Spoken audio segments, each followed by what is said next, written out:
chegar aqui no Brasil. É a primeira vez que eu venho para o Brasil. E eu estou trabalhando no meu português, mas eu ainda tenho muito para aprender. Então, eu gostaria de começar hoje falando sobre a minha transformação, a jornada que eu tenho passado nos últimos 14 anos.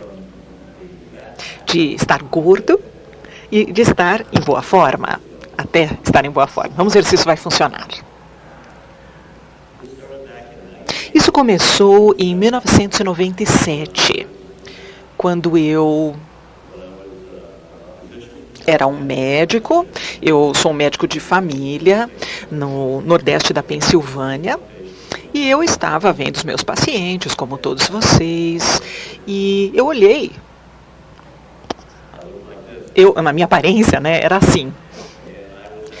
E eu estava com dificuldade de subir um lance de escadas. Eu ficava sem ar. E o meu nível de colesterol estava lá em cima. O colesterol ruim, né? Ele estava mal. E eu ia pegar diabetes tipo 2. E um dia, um dos meus pacientes, ele deixou uma cópia daquela revista Muscle and Media no meu escritório ali. E isso é uma revista produzida pelo Bill Phillips, que começou aquela competição Life Contest. Vocês já ouviram falar dessa competição, Body for Life Contest? Não muitas pessoas. Bom, mas é uma competição que o Bill Phillips decidiu começar e envolvia todo mundo. Né, todo mundo de idades diferentes, homens e mulheres, e eles precisavam decidir que iam fazer mudanças em suas vidas. Eles precisavam assinar isso. Então, diminuir a gordura, aumentar a massa muscular, estar em boa forma. Então, em 1997, no começo de 1998, ele conseguiu os primeiros vencedores desse Body to Life Contest. E eram homens e mulheres de idades diferentes e fizeram grandes mudanças dentro de um período pequeno de tempo, 12 semanas a 5 meses. Então eles mudaram de serem gordos e acabaram virando magros e com boa forma, saudáveis. E eu olhei para isso, eu olhei para essa revista, né, e eu não acreditava nas mudanças que as pessoas passaram. Então a Annie, né, a minha namorada, ela disse assim: Jeff, você deveria fazer isso, você pode ganhar essa competição. Então eu decidi, bom, se ela acha que eu posso fazer, e ela agora é minha esposa, e aí eu falei, eu vou tentar então. Então eu peguei as minhas fotos, né, de antes. Isso quando eu tinha 57 anos de idade. Isso aqui é quando eu estava com 59. E isso é antes daquela competição Body for Life. Então vocês podem ver que eu estava pronto para essa competição. Isso é uma ótima foto do antes, não é? E eu até recomendo que todos vocês tirem as fotos antes, né? As fotos de antes de começar algum programa. E aí vocês vão mostrar esses slides para, sei lá, centenas, milhões de pessoas. Quer dizer, não precisa fazer isso, mas você pode manter no seu computador e olhar para trás. E todo mês vocês vão tirar uma foto nova. Assim, de frente, do lado, de trás. Então, essa era a minha aparência em 1998, antes de começar essa competição Body for Life.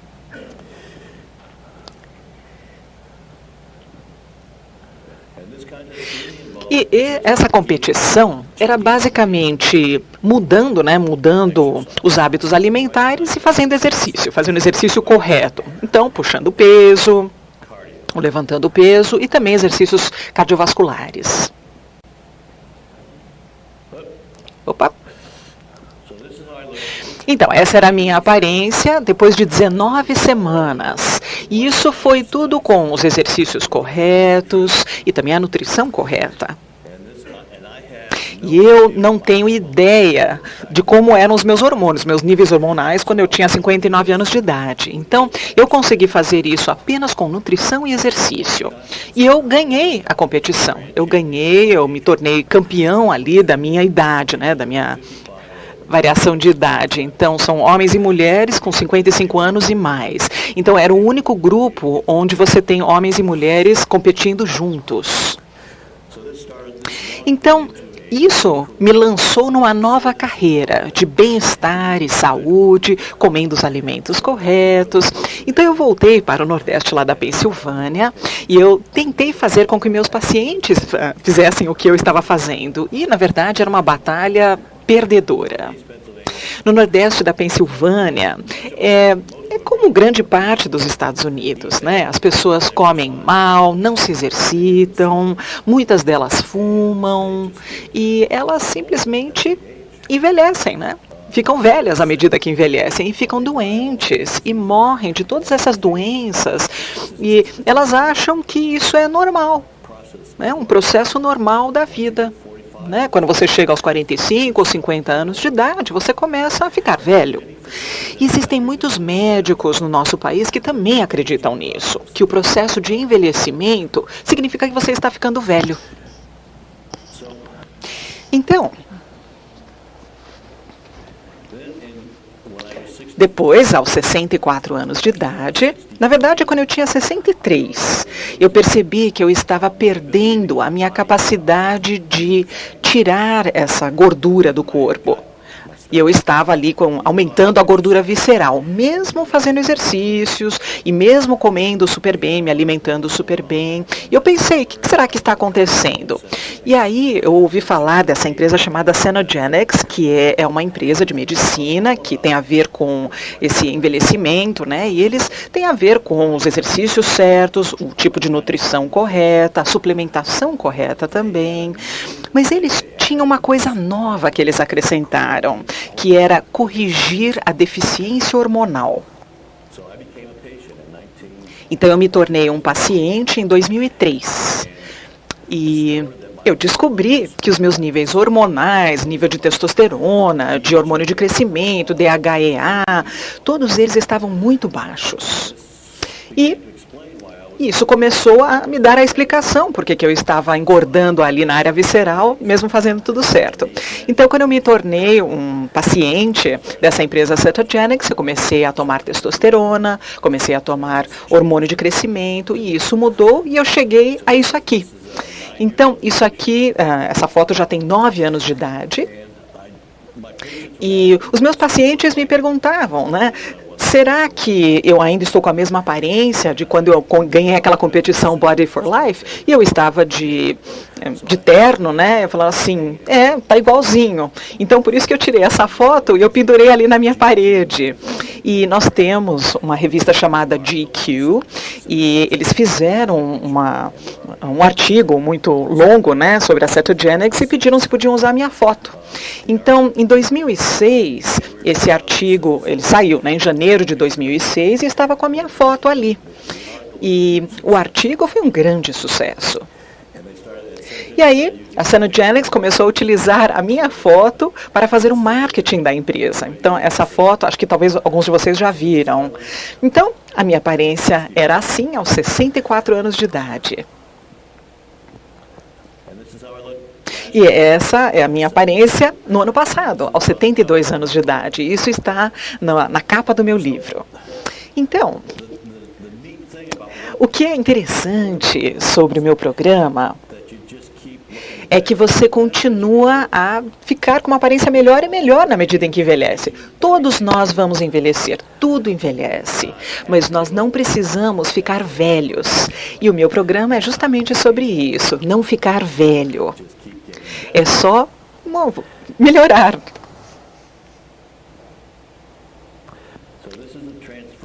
Então, essa aqui é a transformação que eu passei nos últimos 13, 14 anos. E essa é a minha aparência agora. E eu estou me preparando para tirar fotos de novo, porque eu estou escrevendo um outro livro. Isso vai ser em maio. Eu tenho 73 anos de idade, esse ano eu vou fazer 74. Então, vamos falar sobre a minha qualidade de vida, quando eu estava nos anos 50, nos meus anos 50. Eu tinha uma libido diminuída, uma função sexual diminuída, como muitas pessoas têm aos 50 anos de idade. Talvez alguns de vocês até estejam passando por isso. Um desempenho erétil muito ruim. Estava cansado. Assim, à tarde, depois de ver os meus pacientes, eu estava exausto. Eu queria ir para casa dar uma dormidinha. Um aumento da gordura, especialmente na área visceral. E essa gordura visceral é o pior tipo de gordura que tem. É bem diferente de gordura embaixo da sua pele. Essa gordura visceral tem sua própria vida. Ela cria hormônios que te colocam em risco para doença coronária, diabetes, câncer, doença de Alzheimer. E também uma qualidade de vida ruim. Eu estava perdendo a minha massa muscular, a minha força. Perda de massa muscular associada com envelhecimento é chamado de sarcopenia. E muitas pessoas, muitos peritos, acreditam que a sarcopenia seja inevitável. Que não importa o que você faça, você vai perder massa muscular na medida em que envelhece. E essa perda de massa muscular seria o motivo número 1 que os americanos acabam indo para asilos, porque não conseguem fazer as suas atividades diárias. E eles chegam num momento onde os filhos falam assim: olha, pai, a gente não pode mais cuidar de você. A gente vai ter que colocar você num asilo, mas é só temporário, depois você volta. E não é temporário, né? É o começo ali da caída. Então, qualquer coisa que você possa fazer para evitar isso é muito importante. E a primeira coisa é não perder a massa muscular. Não permita-se perder massa muscular. Também essa confusão mental, né? Eu tentava ver os meus pensamentos, mas estavam sempre confusos. Uma memória ruim. Uma duração assim ruim, né? Uma resistência ruim. E eu perdi o meu mojo. Vocês sabem o que é mojo? Né, aquela vontade de estar vivo. Eu perdi isso. Eu não estava com vontade de viver. Toda hora, né, que meu alarme funcionava, né, tocava de manhã, eu não queria levantar. Eu era um exemplo ruim para os meus pacientes, para os meus filhos, para os meus netos. Eu tenho 10 netos. Eu tinha diabetes tipo 2, né? Eu estava pronto para tomar medicamentos. Eu tinha a doença cardiovascular não diagnosticada, eu nem sabia. Eu tinha a pressão alta, estresse, ansiedade. E também eu queria muito comer açúcar, né? Eu gostava muito de bolachinhas, né? Doces. E eu estava pronto para me aposentar. Isso aos 59 anos de idade. Eu estava pronto para pendurar as botas. Eu tive uma ótima carreira, mas a minha saúde estava ruim. Agora, vamos falar sobre agora, aos 70 anos de idade.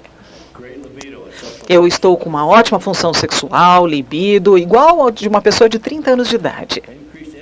Eu tenho mais energia. Eu faço musculação, eu faço artes marciais, eu faço exercícios cardiovasculares. E as pessoas perguntam, por que você faz tudo isso? E eu digo assim, porque eu gosto. Mas eu faço porque eu posso. Que realmente é incrível, né? Eu nunca imaginaria que quando eu sairia, né, há 55 anos atrás da escola, que eu faria essas coisas aos 70 anos de idade. Isso aqui, eu fazendo exercícios ali de bench press com os pesos. Esse é o meu treinador, o Rod. Ele já é o meu treinador há 5 anos. E eu acho que é importante para as pessoas terem um treinador. Não importa o quanto que você saiba sobre exercícios, é importante ter um treinador. E a gente vai falar mais sobre isso depois. Agora, essa é a única foto que tem Photoshop. Mas essa é minha esposa, Annie, e ela estava ali com o pneu furado e não conseguia... Annie, por favor, fique de pé. Essa é a Annie, a minha esposa, lá atrás. E a Lauren, por favor, fique de pé a Lauren. Lauren é a minha assistente executiva e ela que fez todas essas apresentações de hoje. Então, nós fizemos um Photoshop aqui, só para mostrar, que às vezes, isso ajuda, o Photoshop. Isso aqui é a minha instrutora de Pilates, a Shane. Vocês fazem Pilates aqui? Sim? É muito, muito importante para manter ou até recuperar a flexibilidade. E na medida em que ficamos mais velhos, nós perdemos a flexibilidade, nós ficamos assim duros e afeta tudo, afeta a forma de nos movimentarmos. Então, há 3 anos atrás, eu vi a Shane fazendo o treinamento, estava treinando alguém, e eu falei, nossa, isso é perfeito. Então eu fui lá falar com ela, e ela disse, sim, por que você não faz as aulas? Você conhece, Dr. Life? O Dr. Life, um homem flexível, um homem sexual. E aí eu comecei a fazer para o resto da minha vida. Então, isso aqui é um reformer, que eles chamam, e eu estou fazendo esse alongamento, e a Annie ali está tirando minha foto. Eu faço artes marciais. Eu acho que artes marciais é uma ótima forma para as pessoas manterem a flexibilidade e também para deixar o processo de envelhecimento mais lento ou até revertê-lo. Então, vamos falar sobre, a minha gordura corpórea é menos de 10%. Naquela primeira foto ali no barco, era mais de 35%. E o que é interessante é que quanto mais bonito eu fico, mais saudável eu fico.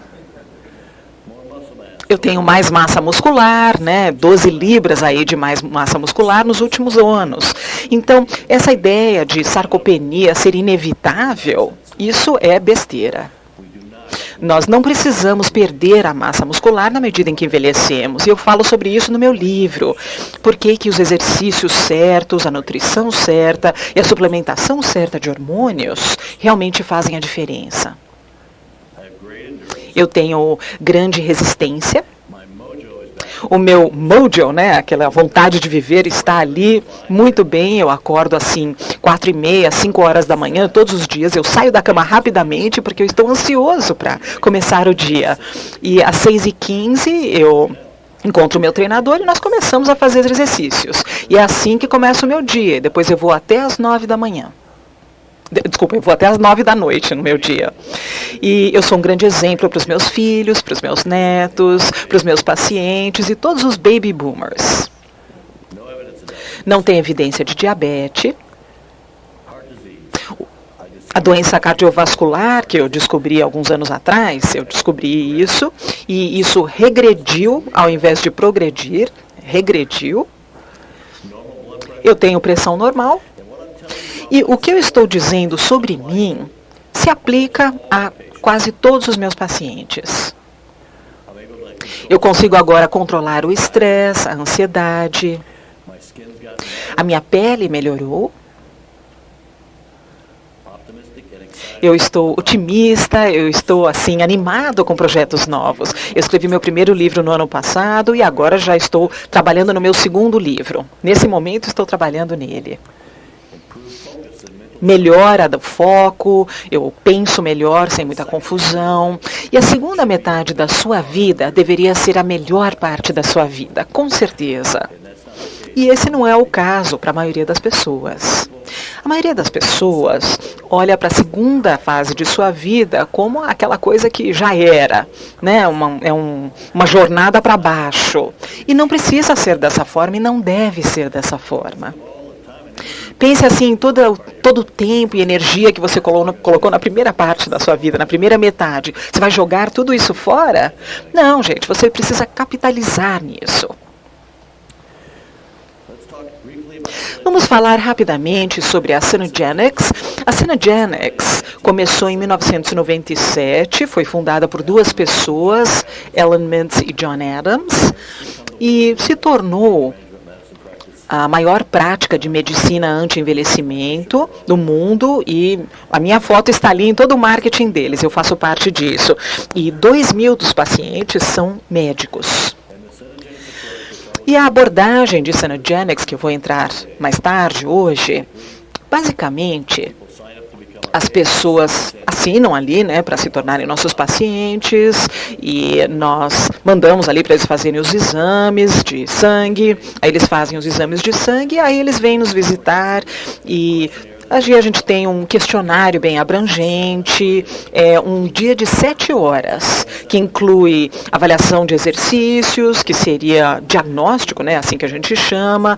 A gente faz DEXA scans para ver também a composição corpórea, então eu sei exatamente quantas gramas de massa muscular que eles têm, quantas gramas de gordura eles têm.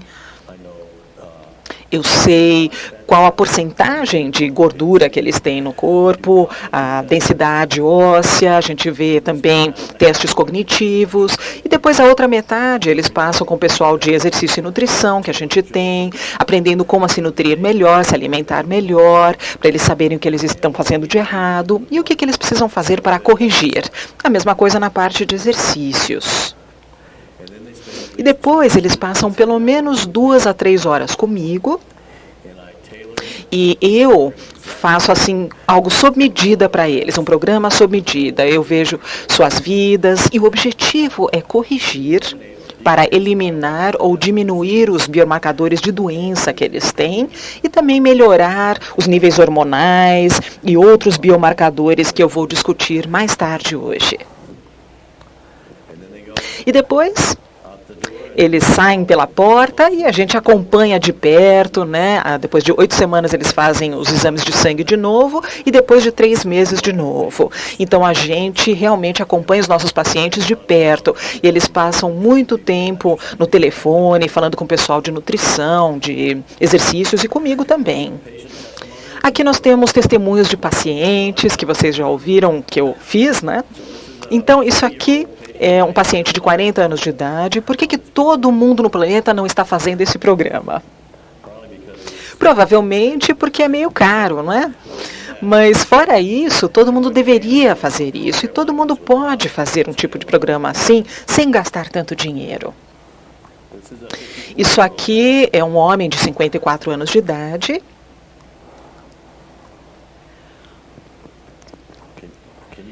Será que vocês conseguem ler? Não. Isso está sendo traduzido? Não?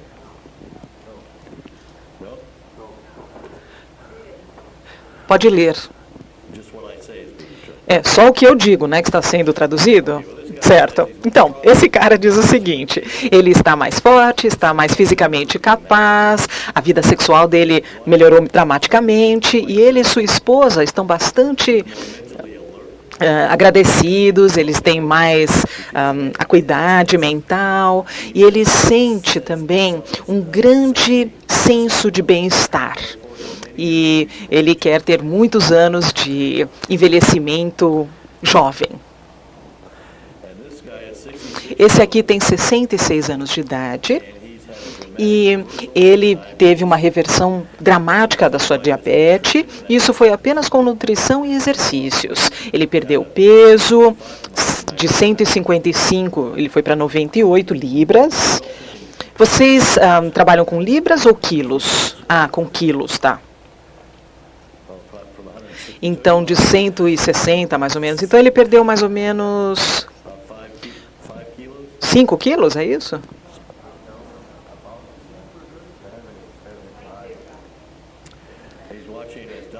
Então, ele está cuidando da sua dieta e ele não fica tão cansado quanto costumava ficar. Aqui nós temos uma pessoa de 45 anos de idade, ele tinha uma depressão moderada, o nível de energia estava muito baixo e ele estava com sobrepeso. E depois de seguir esse plano durante 10 semanas, ele se sentiu maravilhoso. Ele perdeu peso, a energia aumentou dramaticamente.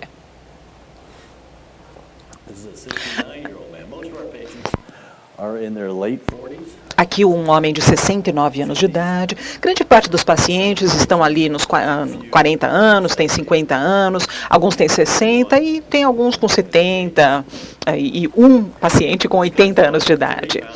E essa pessoa perdeu 30 libras e ele se sente super bem e está muito agradecido.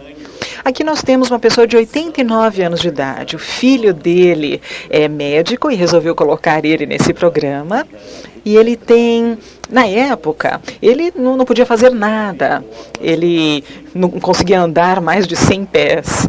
E depois de 2 meses, ele começou a andar 1,5 milha. Começou a subir escadas e até se levantar da cadeira. Então ele conseguiu escapar, né? Escapar de ir para um asilo. Então, o que nós sabemos? Agora está claro que a melhor forma de chegar a um corpo saudável e forte e magro, em primeiro lugar, é se alimentar corretamente. Número 2, fazer exercícios de maneira inteligente. E número 3, ter certeza que você não tem nenhuma deficiência hormonal. Quantos de vocês já sabem o seu nível de testosterona? Por favor, levantem as mãos. Muitos de vocês já sabem, não é? Muito bom. Quantos de vocês sabem o nível de estrógeno? Mais homens do que mulheres? Quantos de vocês sabem o que é IGF-1? Quando a gente vê o hormônio de crescimento. Nossa, vocês já conhecem tudo, que legal. Quantos de vocês já têm níveis bons de tudo isso? Olha. Levanta a mão, gente. Então, o que é um nível bom de testosterona? Isso é um nível bom. 1.100. E IGF-1 para hormônio de crescimento? Quanto? 400? Opa! 300. Não, 300 tá bom. E nós vamos falar sobre isso mais tarde hoje, mas faz uma grande diferença para tudo. Então, eu estou falando com um público bem educado aqui, hein?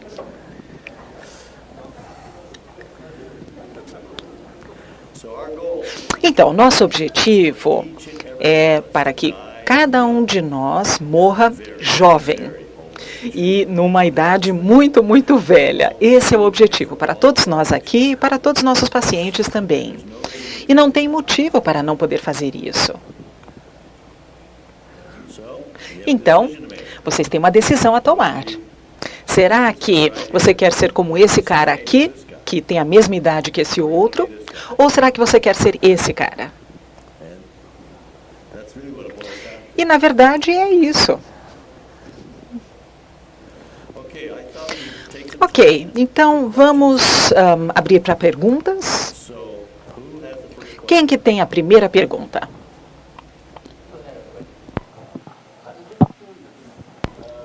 Será que dá para usar o microfone, por favor?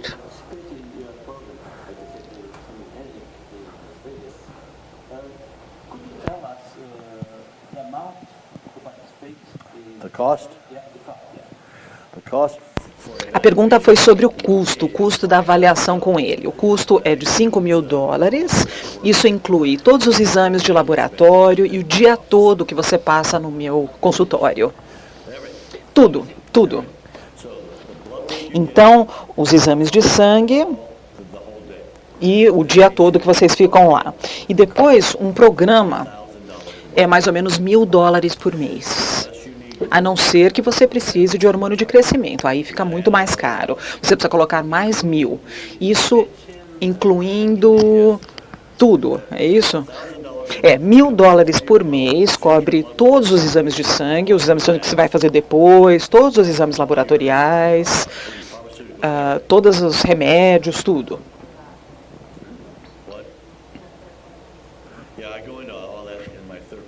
Eu vou falar sobre isso na minha terceira apresentação. O chefe que disse, viu?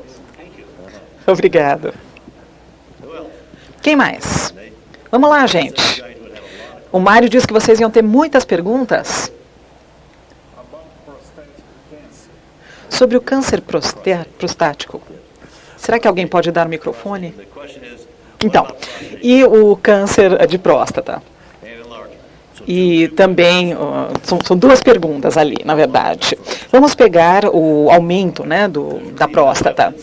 Não existe evidência de que manter os níveis de testosterona em 1000 vai causar um aumento da próstata. Talvez aconteça, mas não é um grande problema, não é uma grande questão ali na minha população.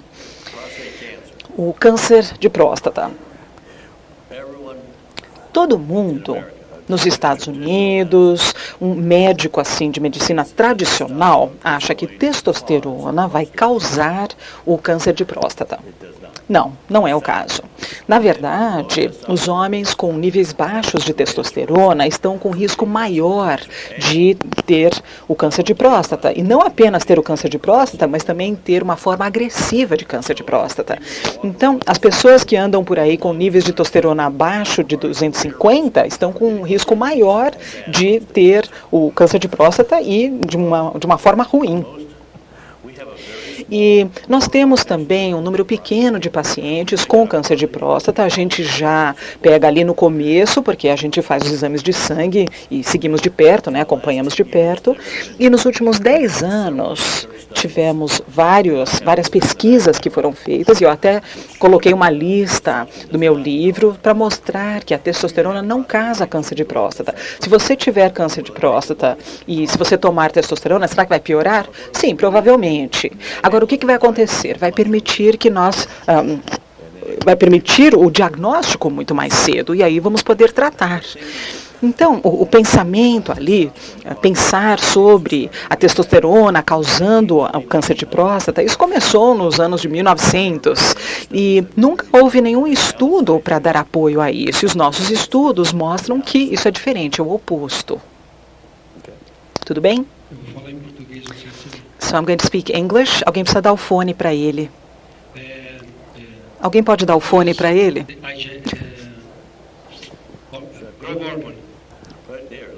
Só um minutinho, deixa eu colocar o fone. Vai ficar mais fácil, né? Da próxima vez, eu vou saber português. Talvez.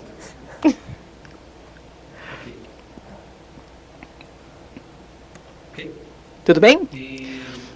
Os pacientes que têm IGF-1 baixo, qual é a dose média que o senhor usa de GH? Okay, all of you heard the question, right? The average dose of growth hormone for people that I treat growth hormone. Para as pessoas que eu trato com hormônio com deficiência. Isso seria mais ou menos 1 unidade por dia. E aí, eu vou falar sobre isso mais tarde hoje também. E a última palestra fala especificamente com tudo isso, né? E tem referências também. Mais alguma pergunta? Com certeza você vai nos dizer o que nós podemos fazer para estar em boa forma, mas você vai nos contar como tratar mulheres. Mulheres como? Como tratar as mulheres? Sim. Sim, muito bem, muito gentilmente. Muito gentilmente. Eu vou entrar nessa parte. Na verdade, as mulheres podem fazer o mesmo tipo de exercício, o mesmo tipo de programa. Na verdade, não tem diferença. E algumas mulheres até são mais fortes que homens. Os programas, eles são idênticos.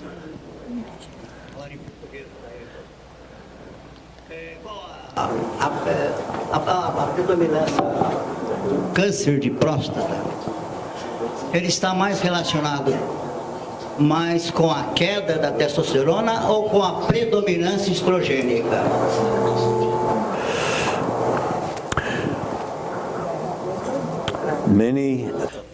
Muitas autoridades nos Estados Unidos acreditam que é o aumento do estrógeno que causa um nível de testosterona baixo e estrógeno alto, e esse que é o risco. Existem alguns estudos que dão apoio a isso. Eu não sei se tem algum estudo que realmente analisou isso, então é difícil falar com a tradução no ouvido, mas eu não sei de nenhum estudo que estudou todos os níveis de testosterona nos homens que têm câncer de próstata, eu não conheço, mas existem alguns estudos que mostram que baixa testosterona e alto estrógeno é um risco para o câncer de próstata. Com o aumento da idade, aumentamos também o risco cardiovascular. Pessoas que fazemos de stent, pessoas que têm ponte, mas que têm uma qualidade de vida boa, que fazem ginástica, podem fazer esse tipo de tratamento? Absolutely. Claro que sim, porque se eles estiverem fazendo todas as coisas corretas,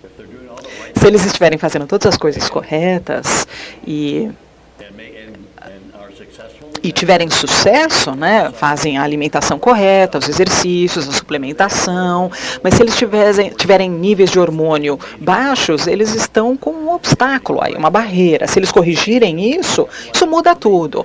Para mim foi assim, quando eu estava com 60 anos de idade, eu estava fazendo tudo certo, mas eu estava com um baixo hormônio de crescimento e testosterona. Depois de corrigir isso, mudou dramaticamente. Então os homens com níveis de testosterona baixa, e mulheres também, as mulheres não gostam de fazer ginástica.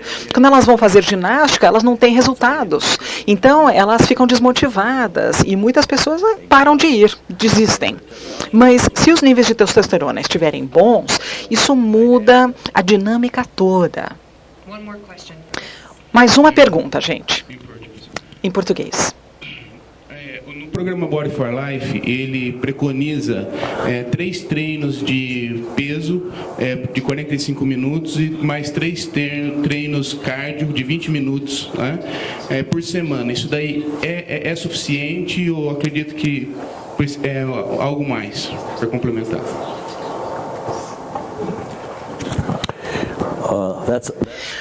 Isso na verdade é suficiente se você quiser simplesmente chegar a um certo nível de bem-estar, né, de boa forma. E eles fizeram de maneira para fazer uma coisa atraente para todo mundo. Será que é suficiente para realmente chegar ao que você quer? Não, eu acho que não. Não foi suficiente para mim.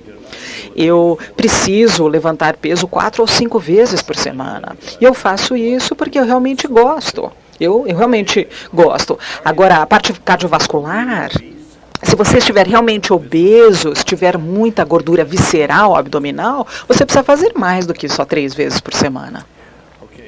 Ok, gente, então vamos para o próximo agora? Tá certo?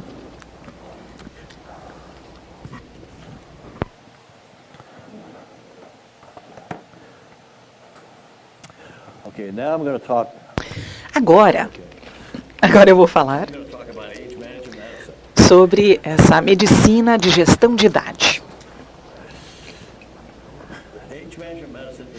E esse tipo de medicina de gestão de idade é medicina preventiva, que é basicamente para recuperar e manter a sua saúde e vigor ótimo. Então você precisa ser proativo, você precisa fazer a prevenção das doenças.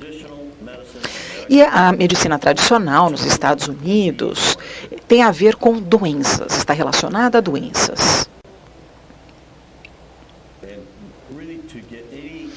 E para ter qualquer seguro ou reembolso nos Estados Unidos, você precisa tratar uma doença. Você precisa ter um código, né, ICD-9, e esse é um código de doença, para realmente receber o reembolso. Esse tipo de medicina tem a ver com a prevenção da doença. E as seguradoras, né, nos Estados Unidos não pagam a prevenção da doença, que é uma coisa maluca, pelo menos para mim. Então, essa medicina de gestão de idade ou de anti-envelhecimento é se tornar proativo, começar cedo e fazer a prevenção da doença. E grande parte dos nossos pacientes tem doença. Então, tem a ver com o reconhecimento das doenças e depois fazendo todos os passos, né, para impedir o progresso dessa doença ou reverter a doença. Então, esse é um dos principais objetivos dessa medicina anti-envelhecimento, é para chegar à saúde ótima na medida em que as pessoas envelhecem. E também tem a ver com manter uma grande qualidade de vida.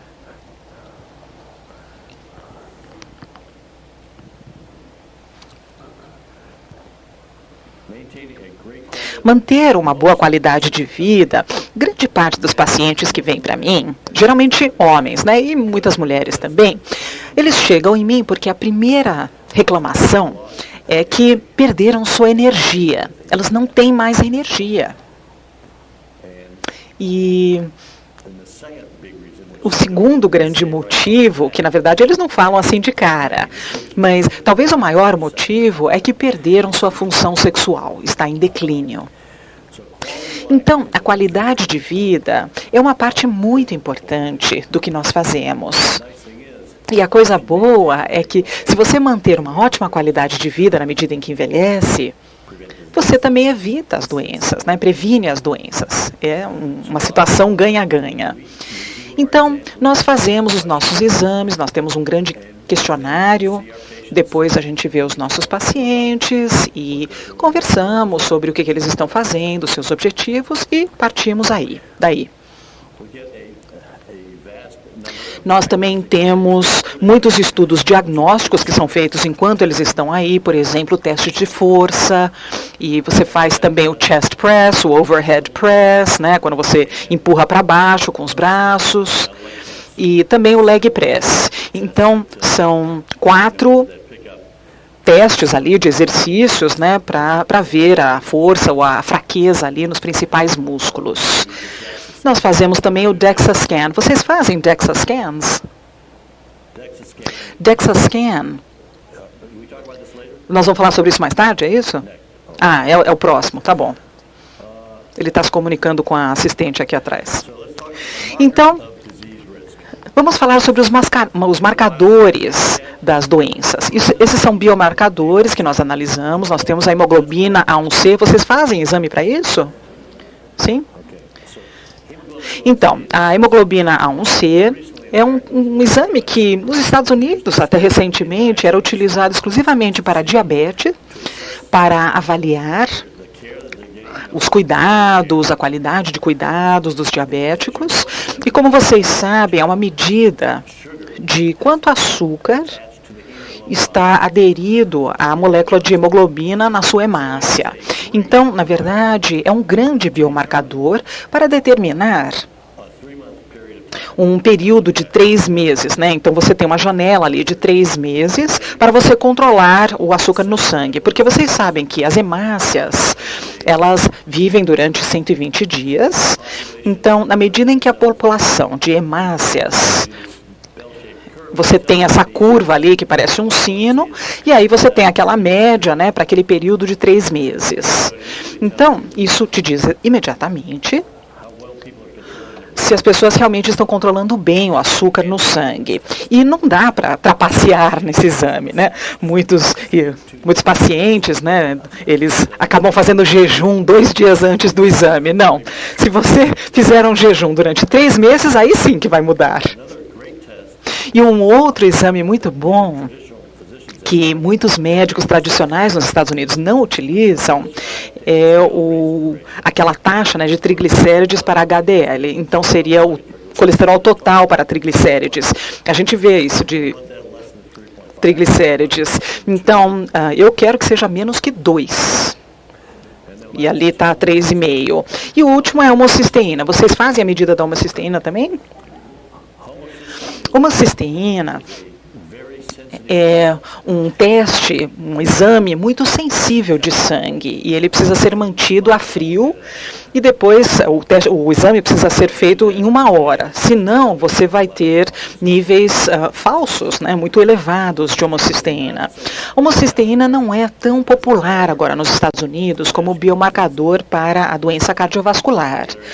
A popularidade subiu, depois desceu, e subiu e desceu de novo.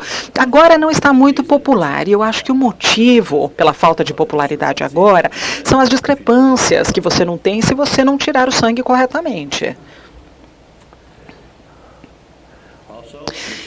Também o DEXA-scan,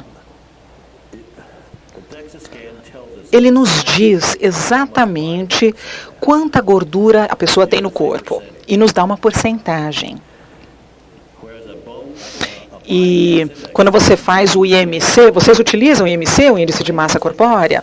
Então, o IMC só vê a altura e o peso. E meio que te dá uma ideia, né, se essa pessoa está com sobrepeso ou está obesa. Mas, na verdade, acaba sendo não muito preciso para os indivíduos. Então, nós estudamos, né, essa porcentagem de gordura através do DEXA-scan. Para as mulheres precisa ser menos que 25%, para homens menos de 20%. E eu acho que os homens que têm a síndrome metabólica, que eu vou discutir mais tarde, em outras palavras, os homens que têm riscos existentes ou doença existente, alto colesterol, alta pressão, eles precisam diminuir para 15%. Não tem como saber a sua porcentagem de gordura através do IMC. Existe uma condição chamada peso normal obeso. E a única forma que você pode ter um peso normal e ser obeso é não ter muita massa muscular e muita gordura. Mas tem muitas pessoas assim. E aí tem as pessoas que são atletas, o Michael Jordan, que tem um índice de massa corpórea que coloca ele na categoria de obeso. Eu também estou meio ali na área dos obesos, né? Eu já estive na área do sobrepeso. Então, basicamente, a coisa importante a saber é quanta gordura corpórea as pessoas têm, porque é a gordura corpórea que causa a doença. Não é quanto você pesa ou a sua altura, e não é quanta massa muscular que você tem, a não ser que seja muito baixa, mas tem a ver com a gordura corpórea. Nós também fazemos a densidade mineral óssea. E isso tem a ver com estudos. Para as mulheres, os estudos foram feitos em Minnesota, pela Clínica Mayo. E eles descobriram que a média, né, uma mulher de 35 anos de idade, que trabalha lá nas fazendas, em Minnesota, que vem da Alemanha, eles têm a melhor densidade óssea, né? Essa mulher, né, que ela se tornou o padrão ouro, não é, de ouro para todas as mulheres nos Estados Unidos. Então, esse T-score, né, essa pontuação compara o paciente com essa mulher mágica que veio da Alemanha. E aí, se for igual, essa pontuação é 0. Se ela for melhor, ela tem um número positivo. Se ela está com um número negativo, começando com -1, depois um -2,5. Então, o -1, esse desvio padrão de -1 até -2,5, coloca essa mulher como sendo osteopênica. E qualquer coisa abaixo disso, né, é osteoporose. E a mesma coisa é feita para os homens, só que esse estudo foi feito na parte leste dos Estados Unidos, na área de Nova York, e comparando homens com um homem de 25 anos de idade, é a mesma coisa. Então, o 0, essa pontuação T aí, o 0 seria o padrão de ouro ali, um homem de 25 anos de idade. A osteoporose é muito bem conhecida. É conhecida como sendo uma doença de mulheres, mas também é uma doença dos homens. Muitos de nossos pacientes são osteopênicos e alguns também têm uma osteoporose. Então, é uma coisa que todos nós devemos ver nos homens também.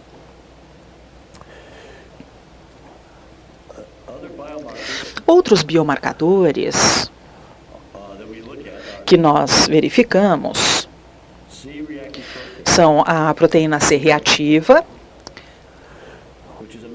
que é uma medida de inflamação, né? a proteína cardio-reativa. E é um marcador para a inflamação silenciosa, e nós queremos que isso esteja abaixo de 1.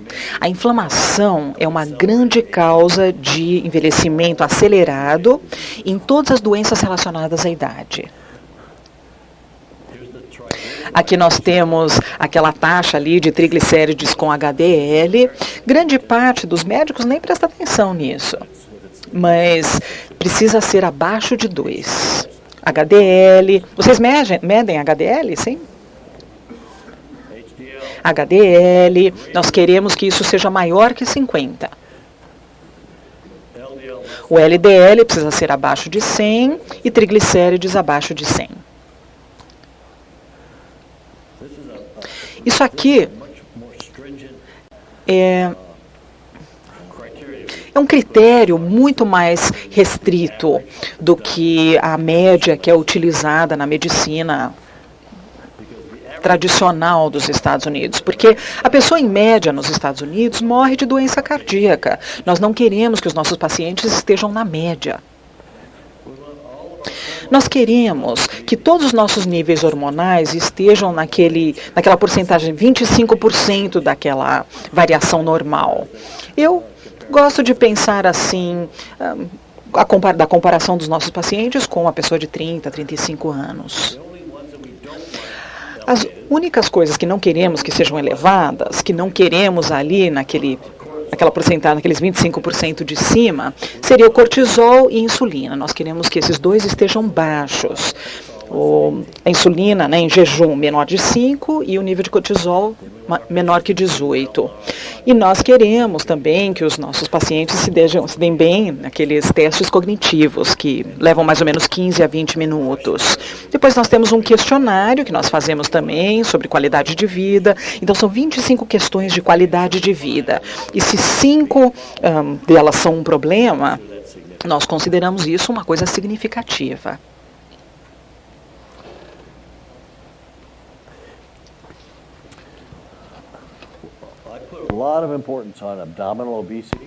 Eu acho muito importante ver a obesidade abdominal. Eu não sei o que é em centímetros isso, mas queremos que seja abaixo de 40 polegadas.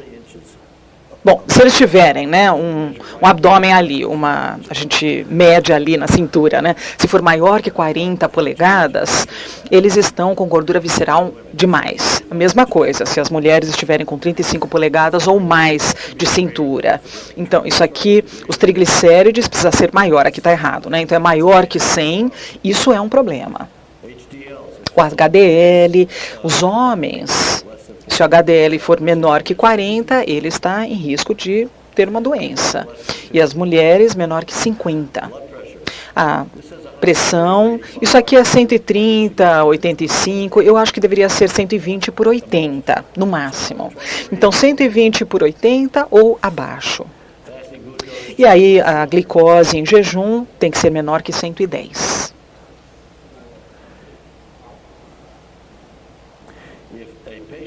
Se um paciente tem 3 ou mais desses fatores, ele ou ela está com a síndrome metabólica, por definição. Então, nutrição, exercício e suplementação. Eu vou falar sobre cada um desses em detalhe.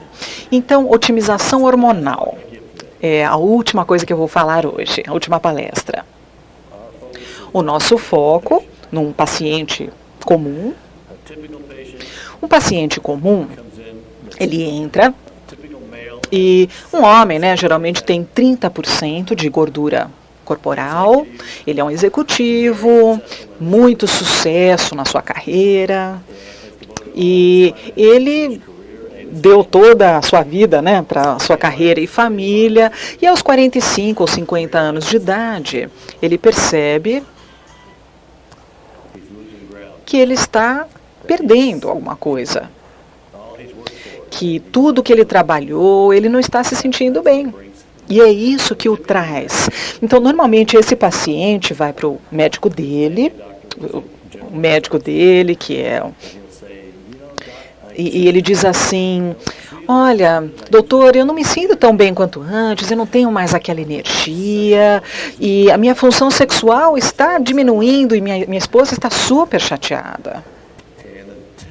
E o médico, né, o médico americano vai dizer assim, olha, Joe, você está ficando velho. Está ficando velho, tem que aceitar isso. Todo mundo passa por isso. E aí eles saem de lá bem deprimidos. Depois, eles leem mais coisas sobre testosterona e aí eles voltam.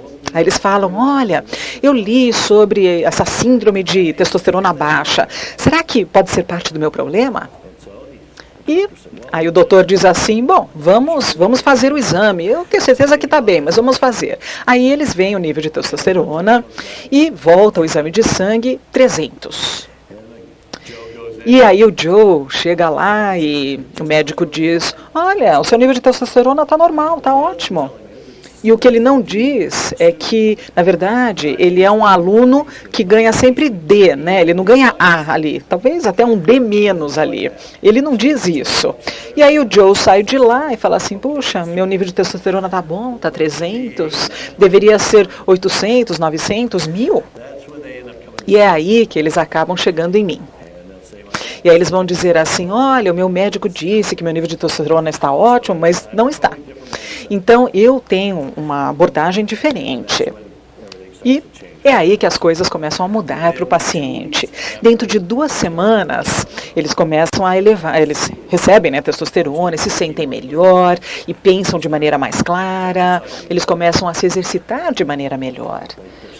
E a função sexual começa a melhorar, eles começam a levantar com ereções, eles têm ereções espontâneas. E eu pergunto para os meus pacientes, qual foi a última vez que você teve uma ereção espontânea? Né? Que é isso, gente?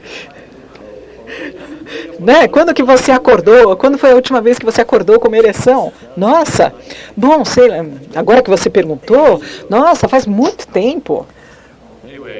Mas, de qualquer forma, testosterona nos faz voltar. Todos nós voltamos. E é uma coisa boa, é uma coisa muito boa. Então, é isso que os homens começam a perceber. E depois de 2 semanas, eles recebem, né, a testosterona uma vez por semana. E depois da segunda dose, eles percebem uma diferença. E acaba melhorando, com certeza. Então, os primeiros exames são feitos 2 meses, depois de começar o programa. Aí eles começam a ter mais energia, mais libido, e a massa magra começa a aumentar. E aí a gordura corpórea começa a diminuir, eles pensam de maneira melhor, um sistema imune mais forte, eles não ficam doentes com tanta frequência. Antes de começar esse programa, eu ficava doente assim 3, 4 vezes, 5 vezes por ano, né? Eu pegava resfriado o tempo todo, né, cuidando das pessoas. Agora eu não fico doente. Você gerencia o estresse e aí você também tem uma vida mais vibrante e bem-estar. Então, o objetivo do que nós fazemos é deixar essa curva mais quadrada. Então, nós temos a qualidade de vida e aqui nós temos a idade. E aqui nós temos uma curva típica do americano em média, né? Mais ou menos aos 45 anos de idade, as coisas estão indo super bem e depois começa a piorar, bem lentamente. Acaba ficando pior e pior. E mais ou menos aqui, os filhos estão dizendo, olha, não sei se a gente pode cuidar de você. Aí eles te colocam num asilo e você continua indo lá para baixo até o fim. Nós queremos deixar essa curva mais quadrada. Então, manter a qualidade de vida e a saúde nesse nível. E continuar até igual o Jack LaLanne. O Jack LaLanne, eles morreram de pneumonia e ele era incrível, né? Ele ficou doente, né? Aos 90 anos de idade, ele ficou doente e depois de uma semana morreu. E é assim que a gente deve fazer. Então, aqui nós temos as 4 partes do programa. Nós temos nutrição, exercício, nutrição e suplementação e otimização dos hormônios, né? Corrigindo as deficiências hormonais. É só isso, esse é o segredo de envelhecer de maneira saudável. Esse é o segredo de deixar o processo de envelhecimento mais lento. Esse é o segredo da longevidade, talvez. Não sei, não podemos dizer isso, porque eu sou a primeira geração de pessoas que tem feito isso. Então, não sabemos se vai aumentar a expectativa de vida. Com certeza aumenta a expectativa de saúde. E se você aumenta a expectativa de saúde, você vai viver mais, certo? Mas, de qualquer forma, nós sabemos que realmente acontece e melhora a expectativa de saúde. Então, como eu disse antes, o envelhecimento é inevitável. Mas nós podemos ser como um ótimo vinho, né? A gente melhora na medida em que envelhece. Não tem motivo para isso não acontecer. Quando meu pai estava com a minha idade, ele já tinha se aposentado, estava lá na Flórida, e a geração dele toda foi lá para a Flórida. E a ideia de aposentadoria dele era igual de todos os seus amigos, seus colegas, era simplesmente desistir. Desistir de fazer tudo, e ir lá e sentar, e ficar naquelas cadeiras de praia, e é isso que ele fez. E a minha mãe, ela estava ali no jardim, ela era ativa, e ela gritava para ele para fazer alguma coisa, e ele, hesitando ali, levantava com dificuldade para fazer.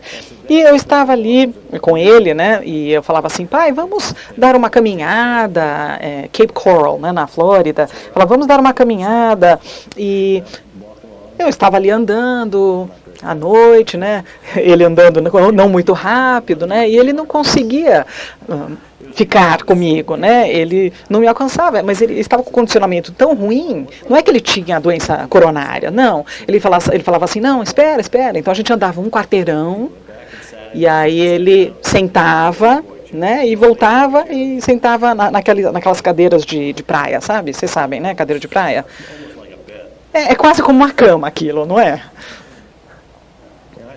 E aí eu pensei assim, nossa, como ele se aposentou, ele não está com a taxa ali, o batimento cardíaco acima de 80. Eu não posso culpar, porque a geração dele era simplesmente se aposentar, desistir. Você não precisa fazer isso hoje em dia. É a última coisa que eu quero fazer. Então, o envelhecimento não é uma doença.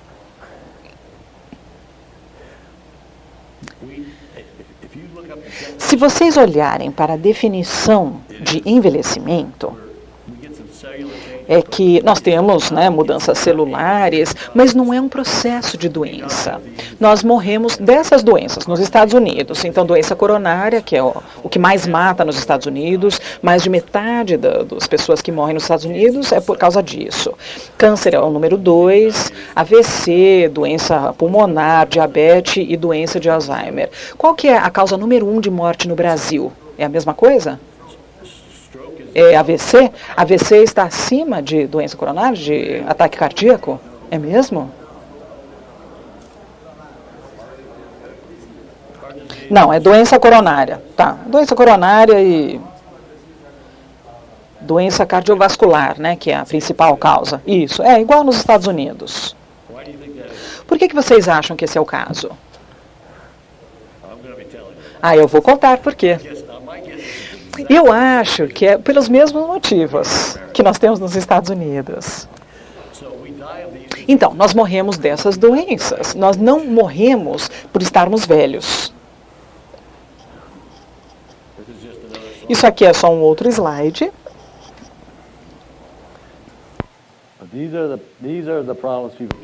Mas esses são os problemas que as pessoas sofrem quando ficam velhas, e são todos processos de doenças.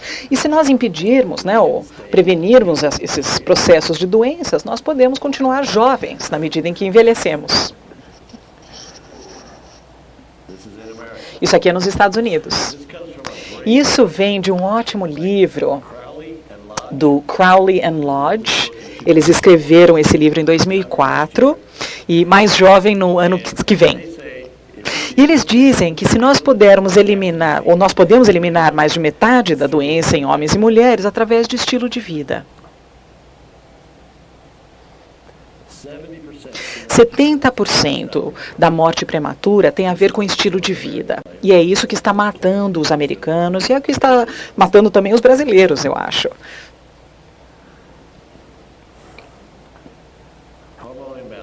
E o desequilíbrio hormonal.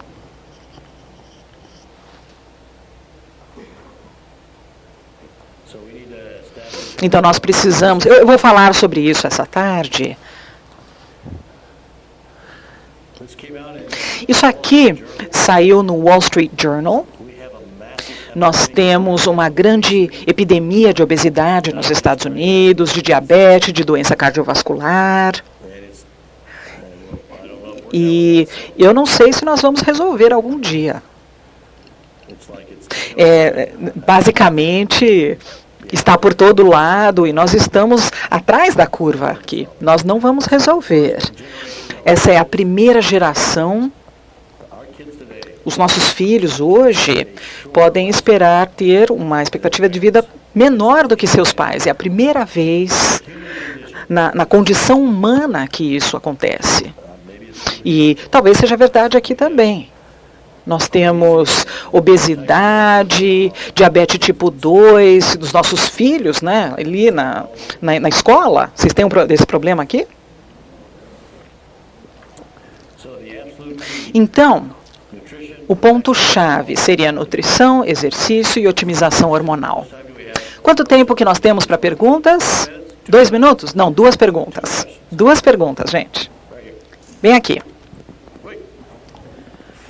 Só um minutinho.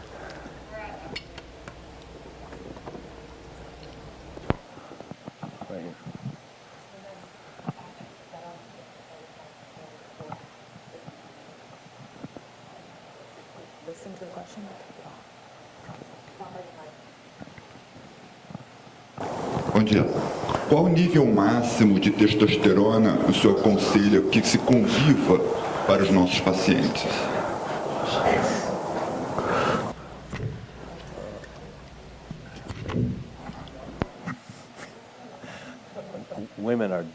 As mulheres realmente estão mandando na minha vida. Bom, o nível máximo de testosterona, eu diria que se for acima de 1.200, eu pararia um pouco, certo? Ele tem razão. Testosterona livre também faz parte. Se eles tiverem 1.200 e ainda baixo nível de testosterona livre, aí eu aumentaria. Não, você falou bem. Dr. Jeffrey. Dr. Jeffrey, por favor, a sua experiência em relação à câmara hiperbárica, a utilização de câmara hiperbárica. He's speaking English. He's speaking English. You don't need the phones. Ele se confundiu com os fones. Desculpa, a sua experiência com a utilização da câmara hiperbárica no anti-envelhecimento e qual seria as... desculpa, ele não entendeu. A câmara hiperbárica. Será que você pode repetir? Ah, tá. Então é a câmara hiperbárica, entendi. Eu tive muito pouca experiência com isso. Será que eu acho que pode ajudar? Sim, claro. Eu acho que se alguém tem uma doença e passarem algum tempo ali para realmente aumentar os níveis de oxigênio e os tecidos de doença também, acho que pode ajudar. Eu tenho certeza que tem estudos, eu não conheço nenhum que dão apoio, eu realmente não conheço muito sobre esse assunto. Até num homem saudável? Bom, no homem saudável, eu acho que não vai machucar. Não vai machucar. Demora muito tempo, né? Quanto tempo você passaria ali, dentro da câmera? 1 hora. 1 hora, uma vez por mês. 1 hora, uma vez por mês, é isso? Eu acho que não vai machucar e eu não acho que vai fazer tão bem assim. E no caso...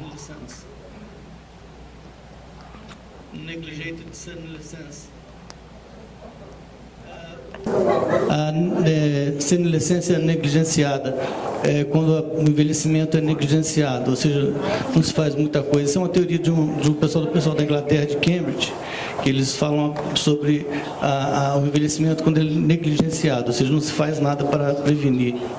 É uma teoria, uma linha de pensamento que também segue a mesma linha anti-aging.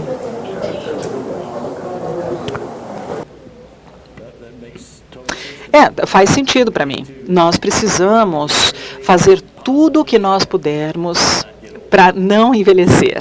E é isso que eu faço mesmo, tudo.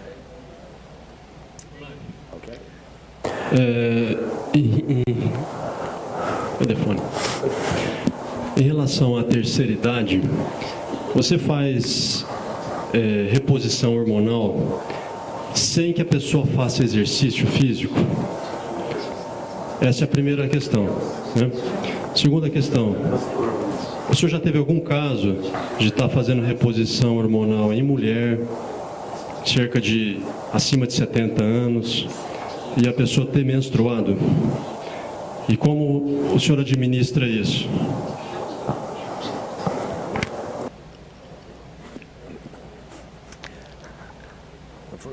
Bom, a primeira pergunta foi... Bom, vamos começar com a segunda.